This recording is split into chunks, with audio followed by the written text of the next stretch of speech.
नमस्कार मित्रांनो, लग्न झालेले नसेल, फक्त लिव्ह इन रिलेशनशिपमध्ये असेल तर त्या महिलेला पतीकडून होणाऱ्या छळाविरुद्ध 498 ए ची केस करता येते का? याच प्रश्नावर सर्वोच्च न्यायालयाने महत्त्वाचा निर्णय दिला आहे. सर्वोच्च न्यायालयाने स्पष्ट केले आहे की लग्नासारख्या स्वरूपाच्या लिव्ह इन रिलेशनशिपमध्ये राहणाऱ्या महिलेला केवळ लग्न झालेले नाही म्हणून कायद्याच्या संरक्षणापासून वंचित ठेवता येणार नाही.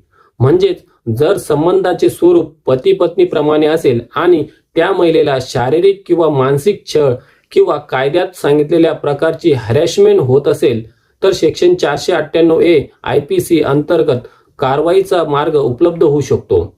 आता IPC ऐवजी नवीन प्रकरणांमध्ये BSN सेक्शन 85 लागू होतो.